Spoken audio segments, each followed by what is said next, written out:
Hello, welcome to another bonus episode of Hockey Inside Out. Which one of the young Canadiens defensemen do you think will most likely be traded during the offseason? Rick, is there a name that comes to mind first? Well, tough call. I mean, they have really a good problem with the number of guys that can actually play, and then what ends up happening, and it comes with the business that there's a numbers game here, and they got to decide on what their future is all about and what they can possibly get for a certain individual. I know Jordan Harris's name has been mentioned a number of times, or speculation, if you will. I'm thinking that maybe his name would come up in the event of a possible move, because he's a good player. He could demand something in return, and I guess if you want to say, it's a good situation to be in, to have that depth at that position, that they can afford to maybe move one of their young guys. That's a bonus. But it's going to be a tough off season, and we're going to be watching closely to see just what transpires. But something will have to happen, because the numbers game doesn't line up with the guys that are coming up and the guys that they have under contract. I mean, with the way the roster is currently constructed, maybe they should run 4 defense pairs and 3 lines instead, because they've got so many defensemen.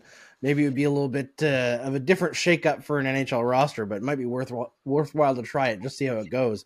Something's got to go, right? I do wonder, Jordan Harris's name keeps on coming up. I've been really impressed that his second half of the season, since coming back from injury, has been so drastically improved since the start of the season for him. Looks more like he did last season. I also like how much of a leadership role he takes on the team, both on and off the ice, all the programs that he's involved in. He just seems like such a smart, good kid that it's one of those things where you like him so much, you don't really want to see him traded, even if it's something that may happen.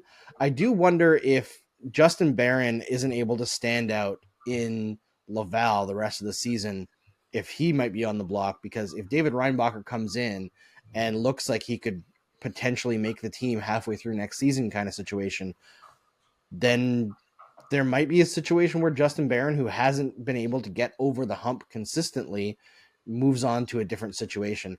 I don't know if that's something they're looking into, and I know that they're light on prospects on the right side, so it makes more sense to trade somebody on the left, but the way Justin Barron has developed over the last couple of years and the up and downs that we've seen, I do wonder if the organization is going to be as patient with him as the waiver clock runs out for him. Yeah, with Jordan Harris, I think is at the top of the list. I mean, you got a 23-year-old with over 100 games of NHL experience, so there's other GMs know already what he can and or can't do at the NHL level.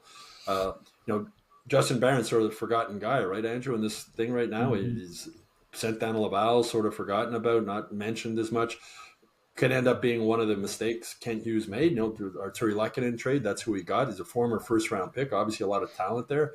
Just hasn't worked so far in Montreal. It doesn't mean it won't work moving forward. But I mean, the possibility of even them packaging more than one young defenseman in a trade, and maybe along with the first-round pick to try and get something.